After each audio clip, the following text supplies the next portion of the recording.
Uma formação profissional é o objetivo de quem sonha com um lugar no mercado de trabalho.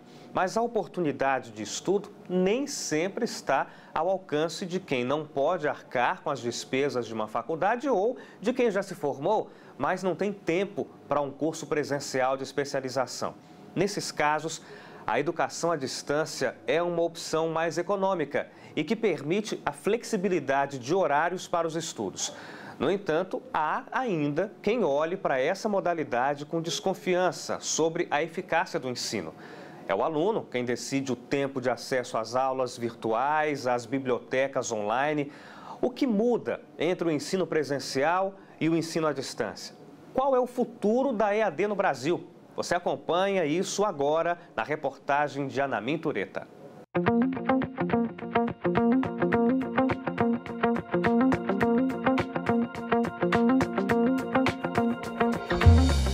Tecnologia e educação. Essa é a base da fórmula para a educação à distância. Apesar de parecer um método moderno de ensino, o caminho foi longo até que as aulas fossem parar na tela dos computadores, tablets e celulares. Até o ano de 1910, os cursos à distância eram feitos por correspondência e utilizavam materiais impressos. Depois, vieram os slides e materiais audiovisuais. Entre 1910 e 1940, o rádio se tornou um aliado na transmissão de alguns conteúdos. Depois de 1950, com a invenção da TV, surgiram os telecursos. Mas foi depois da década de 1990 que os cursos passaram a ser feitos via CD-ROM e depois pela internet. Os primeiros cursos eram voltados para o aperfeiçoamento profissional e os conteúdos complementavam a formação acadêmica. Com o tempo, o número de universidades que ofereciam ensino superior à distância passou a ser cada vez maior. Só em 1996, a Secretaria de Educação à Distância do Ministério da Educação foi criada. A partir daí, foram homologadas leis para garantir a validade dos diplomas emitidos pelos cursos nessa modalidade. Jadson alcançou a primeira graduação através do ensino presencial, mas perdeu oportunidades de emprego na área de formação por falta de especialização. Foi aí que ele encontrou na educação à distância uma solução para deixar o currículo mais atrativo. Eu já perdi alguns empregos por falta de especialização.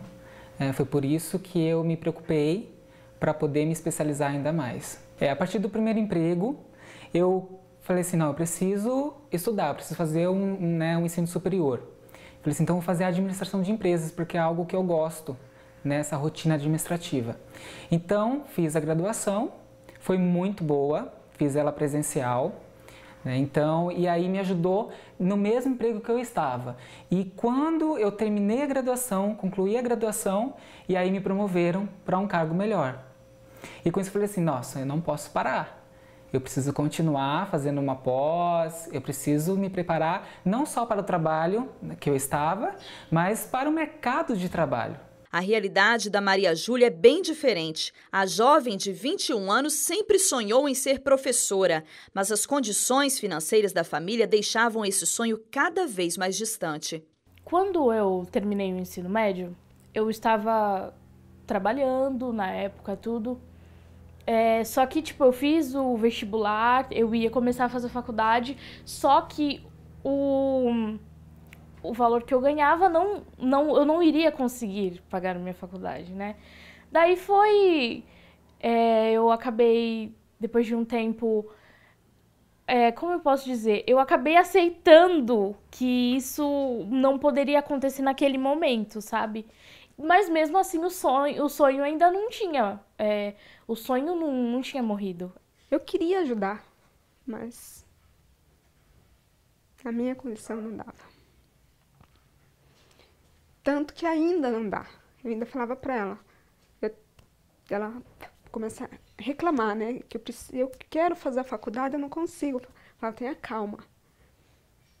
Eu vou resolver umas coisas, eu vou pagar pra você. Eu falava pra ela, eu vou pagar pra você. Nem que eu comece, pago 1 ano, 2 anos, depois você continua, mas eu vou. Além disso, Maria Júlia mora na cidade de Miracatu, que fica no interior de São Paulo, e tem pouco mais de 20 mil habitantes. A faculdade mais próxima fica a 50 quilômetros na cidade de Registro. As vantagens da educação à distância, algumas delas que eu vejo são: você pode, no caso do professor, levar o conhecimento para os alunos nas mais diversas regiões do país e do mundo, do Brasil e do mundo. Nas regiões, por exemplo, que tem pouca infraestrutura tecnológica, de redes cabeadas, por exemplo, você pode levar esse conhecimento lá por meio das redes móveis, tá? Por meio dos celulares. Nas regiões onde não há universidades ou instituições educacionais que podem propiciar vagas para os alunos assistirem às aulas presencialmente. Então, você pode também levar esse conhecimento por meio de polos, de instituições educacionais que podem estar em outras regiões do país. Que no Brasil, no caso, nós temos uma grande quantidade delas aqui na região sudeste e na região sul. Tá? Existem alguns outros fatores que são, por exemplo, o aluno procura por um certo curso que na região dele não tem. Então, ele conhece que alguma outra universidade está oferecendo aquilo, tá? E pode oferecer para onde ele está, para a região de onde ele está morando, né? Então, são diversas as vantagens. Ele pode estudar em diversos momentos, em diversos ambientes, tá? E que facilita muito a vida dele para o trabalho e para os estudos. Eu fiquei 5 anos sonhando, esperando essa oportunidade de ingressar no ensino superior. Ela descobriu que a educação à distância poderia ser o caminho para a realização desse sonho. Como não tem computador nem internet em casa, a jovem que trabalha cuidando de crianças conta com o apoio da patroa para acompanhar as aulas no notebook emprestado. Eu acho que se não fosse a educação à distância, eu não teria conseguido, eu não iria conseguir fazer o meu curso. Pelas dificuldades também, tanto minha quanto da minha família, e então ia ficar bem difícil. O perfil do aluno de educação à distância é aquele que ele procura ou por uma formação, que no caso é a primeira graduação, ou por uma formação continuada, que pode ser uma especialização, pode ser um curso de MBA, pode ser um mestrado, stricto sensu, pode ser um doutorado, que vai fazer com que ele se aperfeiçoe um pouco mais e adquira conhecimentos para ser competitivo no mundo do trabalho. Então, como isso está tendo uma amplitude global, torna-se necessário que ele se torne mais competitivo. Isso é para todas as áreas. No caso do Jadson, estudar à distância foi a solução que ele encontrou para ter horários mais flexíveis para se dedicar ao curso. Olha, se não fosse a educação à distância, seria complicado. Eu não teria concluído alguns cursos que eu já concluí. Eu não estaria fazendo a segunda graduação de Ciências Contábeis, EAD. Por quê? Porque devido ao meu horário de trabalho, então atualmente, né, eu trabalho na Casa Publicadora Brasileira e o meu horário é bem complicado, porque é um turno da tarde e da noite. Então, por exemplo, para você entender melhor, eu entro meio-dia para trabalhar e vou sair só às 22 horas. E eu tenho um filho de 3 anos. Sou casado, eu tenho um filho de 3 anos. Então, eu tenho mais tarefas. Eu tenho tarefas domésticas que eu preciso ajudar em casa, ajudar minha esposa, cuidar do meu filho, levar ele para a escola, acompanhar todo o desenvolvimento dele. Então, e outras coisas particulares que eu preciso resolver no dia a dia. Então, para mim foi muito bom, porque como não consigo estudar nem à noite e nem de manhã, então a única alternativa que eu tinha e já conhecia é o EAD, o ensino à distância. Então, para mim está sendo muito bom, devido a essa flexibilidade, né, de horário, também os acompanhamentos e monitoramento dos tutores online também, que é muito importante, essa disposição deles, esse monitoramento. Então, se não fosse o EAD, né, a EAD, eu não estaria concluindo, né, não estaria nem começando uma nova graduação agora.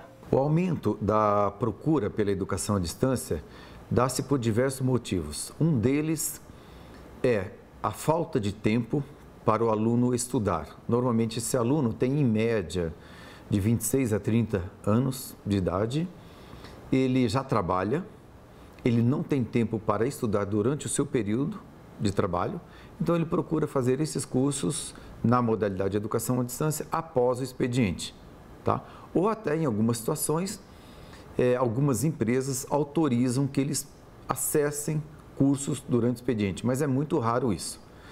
Ele já tem a consciência de que ele precisa de crescer profissionalmente, que precisa avançar nesse aspecto, ele tem que ter disciplina para esses estudos, tá? O que vai fazer com que ele possa melhorar o seu nível de conhecimento, melhorar o seu nível social e possivelmente o seu nível econômico.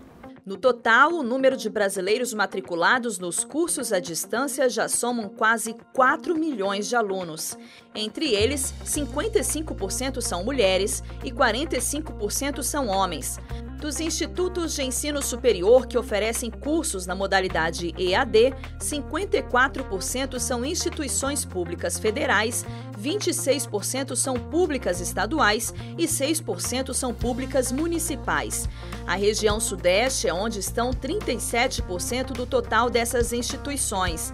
Em seguida está o Sul com 27%, o Nordeste com 18%, o Centro-Oeste com 11% e o Norte com apenas 8%. Existe uma quantidade muito grande de alunos indo para a educação à distância por vários motivos. O primeiro deles é que o custo é muito menor. Então, de modo geral, estudar em educação à distância custa 1/3 que estudar em educação presencial. E isso é muito significativo para o brasileiro. Além do custo, existe a questão da comodidade, do conforto. Imagine você que 70% da população da escola que estuda na universidade estuda à noite. As pessoas não precisam sair do seu trabalho e ir para a sua faculdade. Elas saem do seu trabalho e vão para suas casas. Podem estudar nas suas casas naquele momento ou no momento que lhe for mais conveniente. Então, basicamente, são esses os dois grandes motivos pelos quais há uma grande quantidade de pessoas optando pela educação à distância.